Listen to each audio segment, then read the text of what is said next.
Here's some tough love and straight talk for you. If you are confusing titles, positions, and rungs on the ladder with influence, authority, and leadership, then your hard work is going to backfire on you. Why? Because it screams to others, especially those decision makers, that you aren't even focused on the job you're responsible for right now. And therefore, you're not working on the right things, let alone working on the things that need to get you to that next level. So our guest, Dr. Benjamin Ritter, is here to ensure you don't go down that path. He is going to show you how you don't need a title to have influence and what it really means to be a leader and how to develop executive presence. You're going to walk away with specific actions around defining your vision, building credibility, engaging as a leader, paying attention to other leaders in your organization, and taking ownership over your leadership presence. So stay with us. Welcome to Shedding the Corporate Bitch, the podcast that transforms female corporate executives into powerhouse leaders by showing them how to shed the challenges and overwhelm, along with any fear, insecurity, self-doubt, and negativity holding them back. I'm your host, Bernadette Bose of Ball of Fire Coaching, bringing you powerhouse discussions each week to share tips, advice, and sometimes tough love so you create the riches in your work and life you deserve. Ben, hi, how are you? Welcome. I'm doing very, very good. Thanks for having me, and I'm very excited to be here. Well, and I'm really excited to talk about this subject because it comes up more often than I would like to admit, but that's all about individuals, professionals feeling as if they have to have a title to have influence. But before we get into all of that, could you share with our listeners and our viewers a little bit about Ben and where you're from, a little bit about you so we can relate to you? Yeah, and throughout my life, I think I've tried to let go of titles by doing literally everything and anything that I could experience. So when it comes to like the work environment, I just said, how can I make money in the strangest and weirdest and most uncomfortable ways? And so that led me to working at music festivals, handing out granola bars and flyers on street corners, dressing up as movie costume characters. Oh, wow. I think there's a Civil War museum that has about, I think like 20 mannequins made off of a mold of my face and upper torso. Oh, wow. So I had a very, like when I was younger, I kind of fell into like a I don't know who I am mode because I lost what I really cared about from a professional kind of perspective and didn't really have an identity, didn't really feel like I was very socially astute and didn't really understand relationships and building them. And so I went out there just to challenge myself. And that led me down this incredible path of personal development, professional development, and was really at the core of kind of why I do what I do today and how I've kind of let go of the 9-to-5 mentality and have really accepted just a different way of working.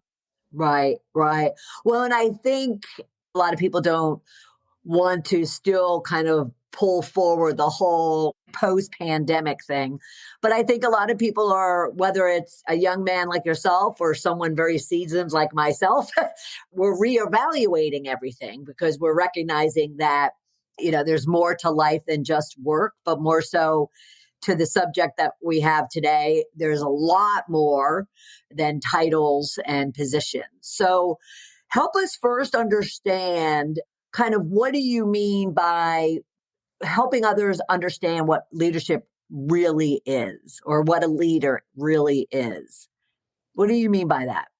Well, to be a leader, you have to have followers. And so that means that you have to somehow, some way, shape, or form, create them. So through inspiration, through motivation, through connection, whatever it is. And generally, leaders tend to take responsibility for how somebody acts. And that is not what a leader is responsible for. A leader is responsible for curating an environment that inspires people to act. So it motivates them, it attaches to things that they care about, or maybe they respect you so much that they want to actually show up and help you achieve your goals.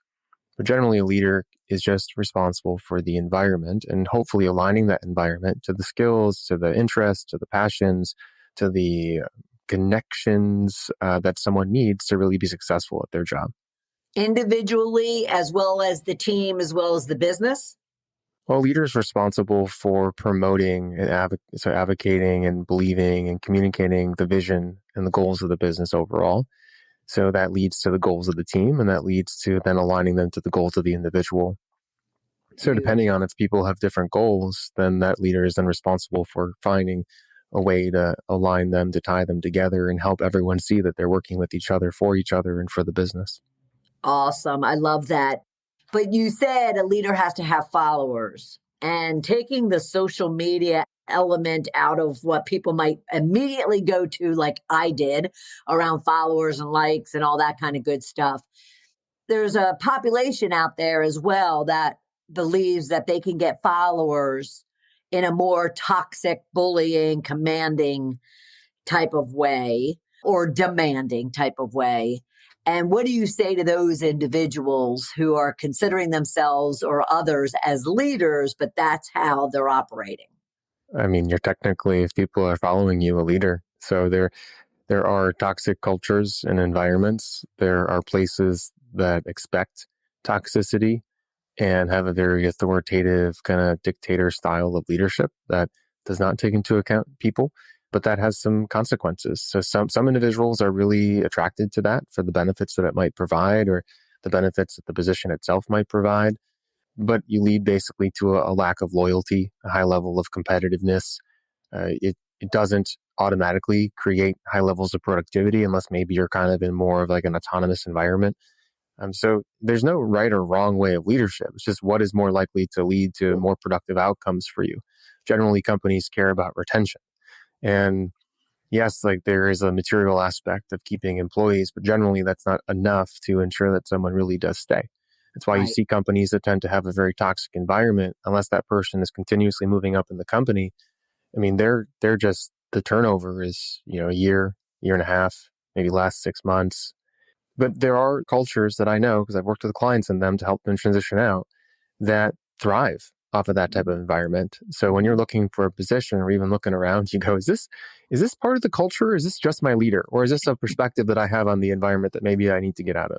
Yes. Yeah. Yeah. Absolutely. I would have absolutely have to agree. I happen to have been one of those toxic leaders in the past, and my employees would say, I'm not a fan of her personally and the way she leads, but I learned so much from her. Mm-hmm. And I actually landed up asking, is that enough?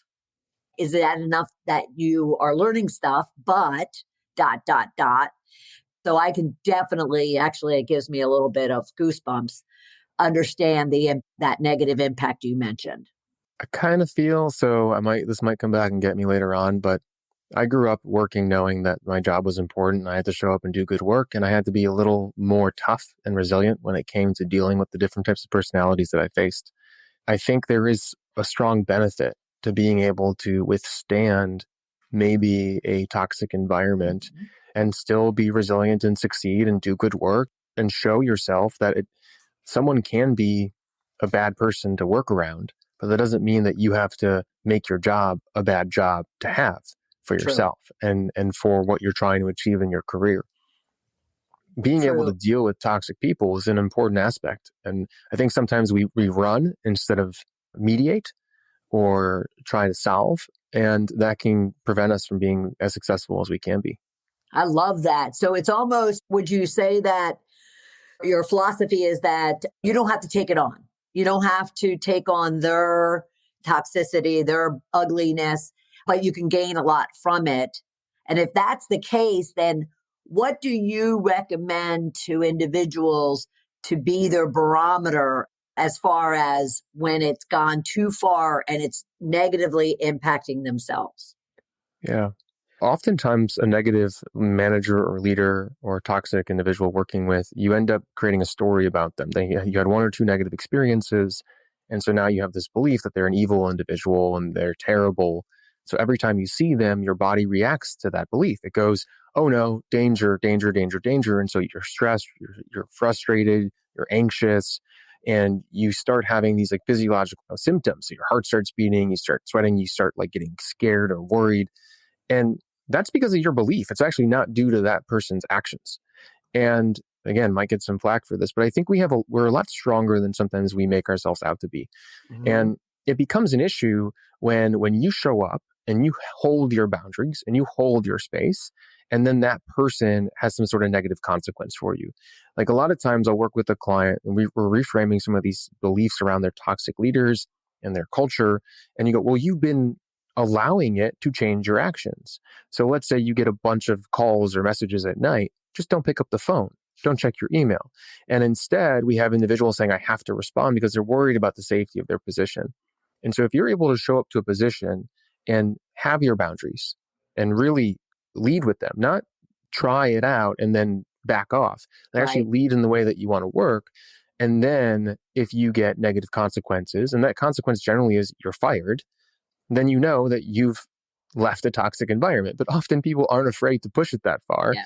and they don't believe in themselves enough to go be able to get another position. But there are very specific strategies you can use to navigate the job market and get another position, another job. And you've done it before in the past. Why are we so afraid of leading with these boundaries and how we want to curate an environment around ourselves? Because I think we just sacrifice our own selves for Right. this toxicity. Right. Right. No, that's a beautiful point and a great truth that some of us don't even want to acknowledge, because that then kind of brings up fear within themselves and self-doubt within themselves, which brings me to our core area that we want to talk about. What is your thoughts, and what have you been observing and working with others on when it comes to those individuals who are just focused on the title and the position and the rung on the ladder? And what is then, therefore, the impact to them being so singularly focused on that?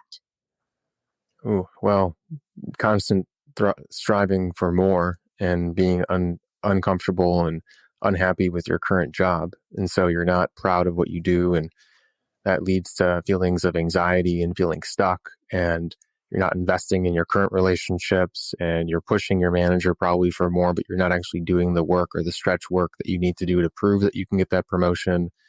So that's one for sure. Moving more towards kind of, I think, the topic of our conversation, though, which is generally, if you think you need a title to act a certain way, you're going to be acting in a way that doesn't get you that title. And so, like, if you're in a meeting and you don't feel like you can speak up because you're not the director or the executive in the room, or not the project manager, or not the meeting leader, and you're holding back really great information, then you're missing out on one of the best opportunities for you to shine and be visible and to build kind of more connections in the organization and proof that you deserve to grow. I mean, I can't tell you how often I work with a client, and like the number one place for you to make a difference and an impact as an employee in an organization are meetings with senior leaders, with skip levels, with your boss, cross collaborative partners, not working on your own. No one knows that you've worked a 12-hour day. But I can't tell you how often people are in meetings and they're multitasking, they're off video, they're not speaking up and sharing their ideas, as I already mentioned. They're not challenging, they're not calling on people to hear their thoughts. They're not showing up like a leader would show up within that space. Right. And therefore, if they're asking and if it's given to them, the feedback would be, you're not getting this position because, from what you just said, you're not strategic, you're not contributing, you're not looking into the future, you're not trying to solve problems. And is that individual sitting there going, yeah, but I know but I can. Or are they not even wanting to put in that effort because they just feel as if they almost like deserve to have the title without the work being Oh put yeah. into it? This concept is so frustrating and so true It to me is. personally, because it's even happened to me in the past. It's very rare that a performance review or feedback will create engagement in an employee. Generally, I've trained a lot of leaders on performance management systems and performance development and rolled the new programs out, and tell everyone across the organization, no matter what happens during your review, you're probably going to have 2 to 3 weeks of disengagement from your team. And it's the strangest thing, because if I'm a leader and I'm talking to someone and telling them what they need to do to succeed and to grow in a company, and then that person pulls back and doesn't do those things because they're frustrated, what is that telling me as a leader? And in terms of what you just said, when we get feedback that we need to act a certain way to show up, instead of pulling back and disengaging, getting angry, ask for specific things that you need to do. And so generally, like, feedback can be pretty poor. Like, you need to have more executive presence. Well, what does that mean? So ask your leader, what does that look like to you? And they're like, well, I don't know. Well, great. In this meeting that we have coming up, what actions do you need to see from me for you to feel like I showed up and I was a leader in that meeting?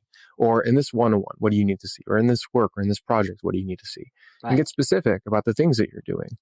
Generally, executive presence relates to your vision and how you're advocating and communicating the vision of the company and your team and your own. So how consistent you are, and are you a champion of the organization? Your credibility, so your actual skills that you represent. Are you subject matter expert? That also lends itself to, do you believe in yourself? When you're talking, do you seem confident? Which tends to be also one of the biggest issues and roadblocks for clients that I work with. And then the final piece would actually just be presence, which is, we've already talked a little bit about that. Like, are you showing up? Is your video on in the all hands? Like, are you asking a question? And there are things that people don't like doing because it takes more investment into something that isn't guaranteed. Yes. But okay, so let's start with that vision piece you brought up. At what level do you find, and I don't want to talk titles, but that individual who is only concerned about a title, and they are questioning that they're in this room with all these higher level individuals, what is the vision that you're expressing to them that they need to be focused on? Because what I'll hear a lot is, it's not my vision, it's my boss's or my boss's boss's vision. And then I'll say, well, do you have a vision as far as what it is you're trying to accomplish in your role? Blah, blah, blah. So I want to ask you, so when you say vision and that they have a vision, they're communicating the vision, they're working the vision, what is it that you mean? Yeah. Incredible question, because it's a combination of things. First off, it's never us against them. One of the worst leadership mistakes is saying, well, they're telling me I have to do this. It's no, you are doing it. It's you. It's not the organization. It's your vision. If it's the organization's vision, that's yours. And generally, people that aren't an executive, they don't feel like they have ownership over that vision. They might not agree with it. And they're very open about telling people that they don't agree with it. And that automatically separates you from being kind of having that level of leadership or being perceived as that level of leader that you could be. But then there's also a combination of, when you come into a meeting, when you're walking by, when you're sending me an email, who are you? Like, who are you really? And what are you working towards? And a lot of leaders, future leaders that I work with, have not defined that. They haven't decided what it is, or they haven't proactively defined it, meaning it's there, people see it, but you haven't actually made a true effort to figure out what that is. And so what this could be is, maybe you care about one specific aspect of the industry, or you are so focused on this future development. And so when you walk into a meeting, people know you're going to move everything towards that direction.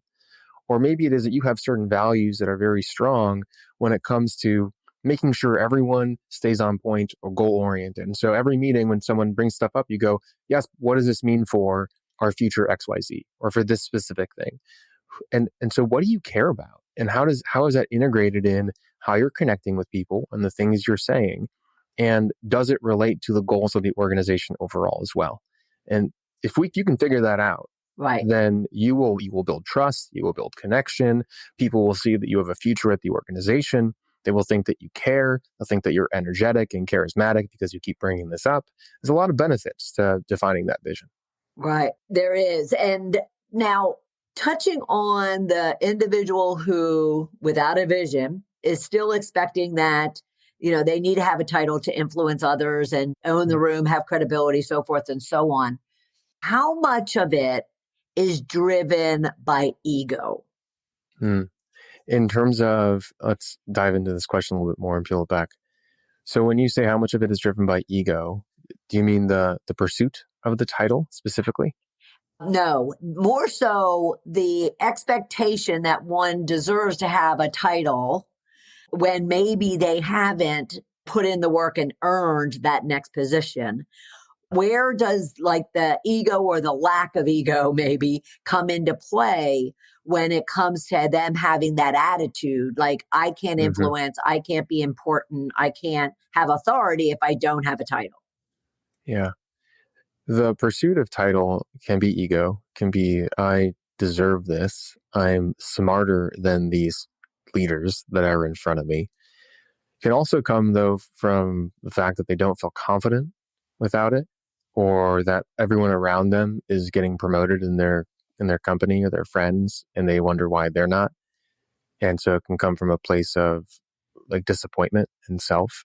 But so wanting the title can be for a variety of reasons. If we're thinking about ego specifically, then we're in trouble, because if you feel you deserve something, generally you're not doing the work to get it. And it's very difficult to convince someone that you deserve something by telling them that you do. It's Wait, you need to repeat that again. it's very difficult to convince someone that you deserve something by telling them that you do. And so if you have a very high ego, I'd say take a step back for a moment and look at your actions and say, are you showing up as that next job? I was working with a client yesterday who's very interested in getting the next title and being promoted. You know what the easiest way to get promoted? Act as if you're promoted. Act as if you already had the job and do the work of that person in that job. Talk like that person in that job. Get out of your shell. And so this is where I need the title to be the leader comes in. Generally, people act like their job. Whatever their title is, they act like that title. Well, no, you have to act like the title above you, or the second title above you, to be able to be perceived as a person that has influence, that is that leader, and that deserves that role. Yes. Amen to that. And yet, do you find that a large number of the individuals you work with don't have that mindset? Yeah, not at the beginning, not at all. Generally, I work with individuals that are stuck in their career, even though they've achieved some success. They've kind of hit a little bit of a roadblock. Right. And it's generally because they're acting a role. They're leaning into their role. It's like almost as if you have a name. Like if I named you something, and I'm trying to think, there's, like they say there's a study once that said more dentists were dentists or something like that. And I feel like if generally people, if they're an intern, they act like an intern. If they're a manager, they act like a manager. If they're not a senior leader, don't have VP in front of their name, they act like whatever their title is. And that's really limiting, really, really limiting. And what's causing that individual to do that? Talk about peeling back the onion. What is actually the foundation that's causing them to do that? It's belief systems that you have to act your job, that you're not allowed to speak up. And I work with a lot of individuals from the military. I work with a lot of female leaders. And generally, when someone has grown up, maybe held back or told that they have to act a certain way or expect a certain formal structure to the work environment or to respect authority, that tends to limit an individual on feeling like they can step out of their box. So generally, and honestly, it all relates to confidence and kind of, I'd even say, the belief in a hierarchy. And drill into that, if you would. The belief in a hierarchy? The belief that you only earn certain responsibilities or capabilities when you have a certain title or position. Yeah. Okay, so that's their current belief, is that Yeah. this hierarchy is the grail. Is the law. Yeah. Right, I right. have to act this way. You see this, though, it just doesn't impact the work environment. You see this impact, can I talk to a stranger? If someone, I can't tell you how often I work with individuals to help them expand their community, because that's how you move up in your career. And they're like, well, he's a CEO. She's an AVP. I can't send them a message. I can't talk to them. Yes, yes. Why not? Why not? They're He goes to the people. grocery store just like you, you know? Yeah, they are people. They put their pants on just like you do. Maybe not on Zoom calls, but Yeah, right. Right. Right. Well, okay. So we talked about the title piece that lends itself to the vision, the credibility that you mentioned. Drill into credibility, because initially someone would just say that that's their expertise. But there's a lot more to credibility, isn't there not? I think there's two other things. So there's the expertise, then there's a belief in your expertise, because the belief actually allows you to use your expertise or act Okay. like you're confident, Okay. which can be more impactful than being an expert but not being confident. And then the other piece of credibility that I tend to see was really reliability. And so that's, do you follow up and do you follow through? And so can people trust you to do what you say? And do you help people do what they say? These are very, very important traits of a leader. So if there are certain takeaways from a meeting, are you following up with stakeholders to make sure that they remember? Which you're like, why is that my job? And I'm like, well, trust me, that's what leaders do. And then are you doing what you say? So when you put a deadline on something, or are you putting deadlines on something? Are you following up, or at least communicating that thing maybe is not achievable by that time anymore because it changes? Or are you providing what they need when they need it and providing updates along the way? One of the biggest mistakes I see individuals make that don't have titles is that they don't hold their leaders accountable to things that they say they're going to do. And they just kind of ignore it. Like, can't tell you how many people I've worked with to go, well, if I don't say anything, then it doesn't matter. I go, no, the leader remembers. It'll come back and bite you. Yeah. So we have to do what we say. We need to help people do what they say. And that level of reliability will build trust and credibility within you. And how do you get one of your clients to, in my vernacular, shed these limiting beliefs that they have to where even, they feel like, well, I can't tell my boss that he or she's overlooked something or something, wasn't followed up on, or I can't bring up something that he or she may get angry about. Yeah. How do you work to shed that from your clients? Well, sometimes some of the beliefs, you can just challenge them. And all of a sudden, it's like a light switch goes off in a client's mind. And so sometimes it's just having the right conversation, because generally people don't have a coach, don't have a confidant where they can bring things up and have someone offer different perspectives and ask certain questions. And so sometimes it's that simple. Sometimes it's as simple as seeing it in a leadership book and reading the right resources and material, because you're constantly reading the same thing over and over again. Mm-hmm. So it's getting ingrained. Mm-hmm. But sometimes learning a strategy doesn't help, because the belief systems that we have been programmed and are pretty in there. they're stuck. And so to get something unstuck, like imagine that you've glued something to the wall and you either cut the wall out, or you very, very painstakingly hold a hairdryer over it and let it melt and then scrape it off. Some beliefs have to be, you need patience and time and constant intention and attention to help change them. And so that's also where your regular coaching can be helpful. So you have this belief, let's talk about it, let's challenge it, let's pick one thing, let's try it out, how'd that go? Let's talk about it, let's challenge it, let's ask questions, etc. And so that level of attention on something you want to change is important, especially if it's a like inner critic or an issue with when it comes to confidence, because generally what happens is if we have a negative mindset or a victim focused mindset, we are constantly thinking thoughts that reinforce it throughout our day. And to change something that we're constantly reinforcing takes a level of also constant reinforcement. And so that could be something as simple as a Post-it note. It could be something that you listen to or read constantly each day. It could be then regular coaching, which also helps. Right. I did them all. I had to do them all to break down all of mine. So did I. Yeah, so did I. For sure. All right. So as we kind of bring everything together, so we're getting people shifted out of thinking that they have to have a title to have influence. They should have a vision that they're communicating and living and showing up with each and every day. That builds their credibility.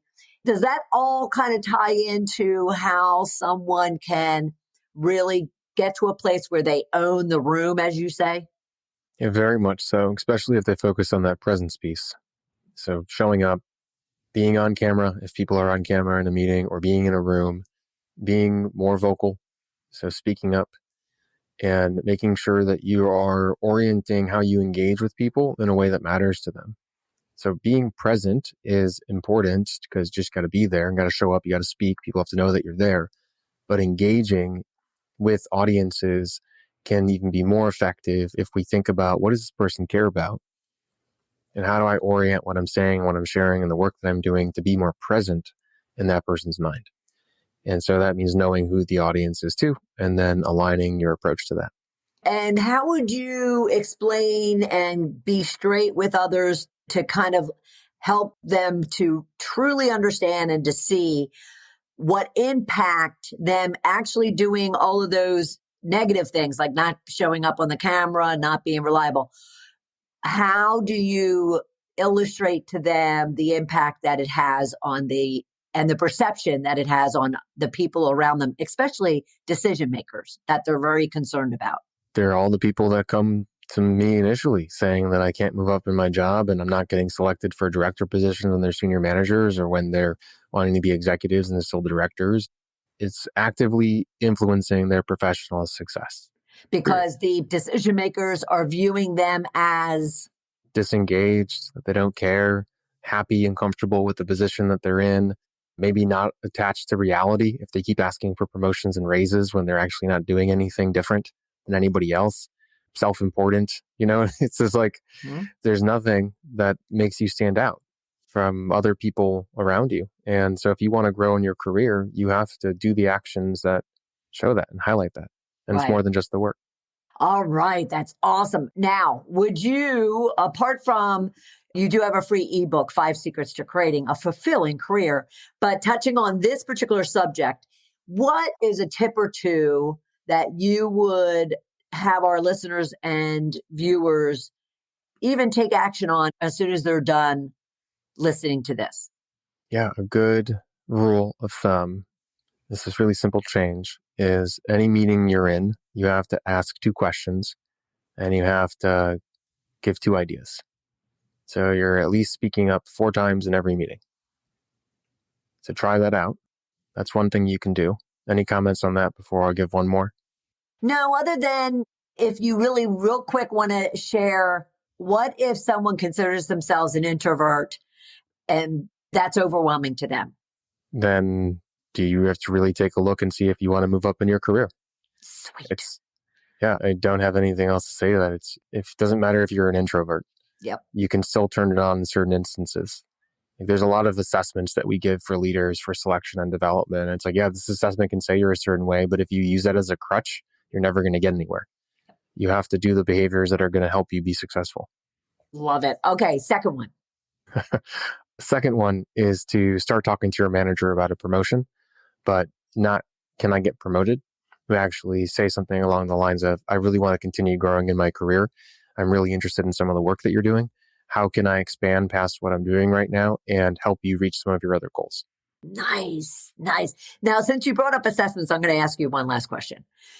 What is your philosophy around assessments in that? Does someone have to wait until someone gives them a formal assessment, or could they be going out on their own and doing their own self-assessment with their peers, their bosses, others? There's a lot of assessments out there around personality and preferred behaviors that I think are good if you have a coach attached to them or an organizational plan attached to them. But one of the most important assessments that someone can do in an organization that doesn't require a paid subscription to something is a 360. And that's asking your direct reports, you have them, your peers, your managers, your skip level managers, 6 questions or so and what they think about you and how effective you are. Now you have to get your manager's buy-in to do something like this, because they're generally, what happens is if you do something without your manager knowing, the only reason why they might get frustrated is their manager or their peer will say, hey, did you know that Ben did this thing? And your manager will feel like a fool. Right. And so that's what we're trying to avoid. Right. But a 360, which is basically just asking people what they think about you in an organized fashion, can be really influential to your growth. Perfect.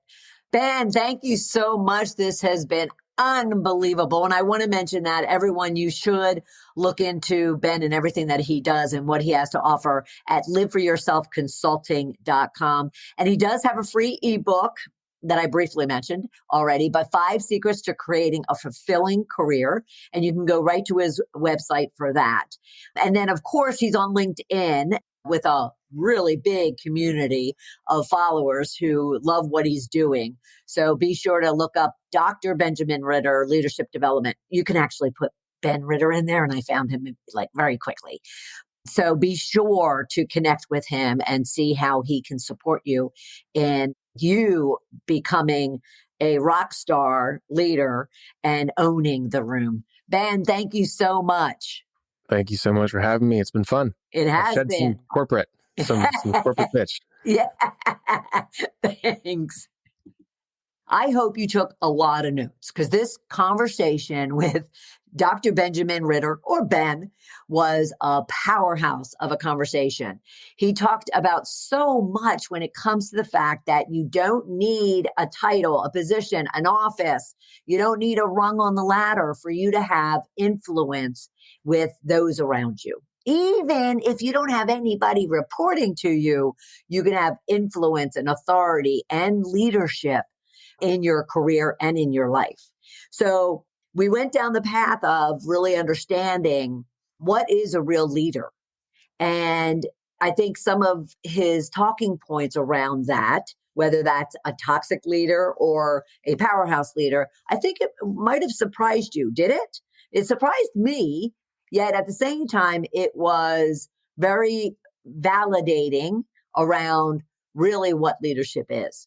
And then he kind of broke that down into why he says you don't need a title to have influence, of which then all kind of culminated into you having a vision, which builds credibility, which builds that influence and helps you to own the room.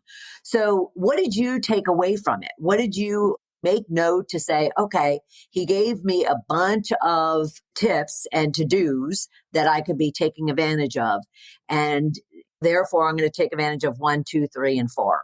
I'd love to know. So you can always go and be sure that you're following me on LinkedIn and then leave me a comment or send me a direct message. You can even take a look for the video or the audio and leave any questions you might have for Ben and or myself.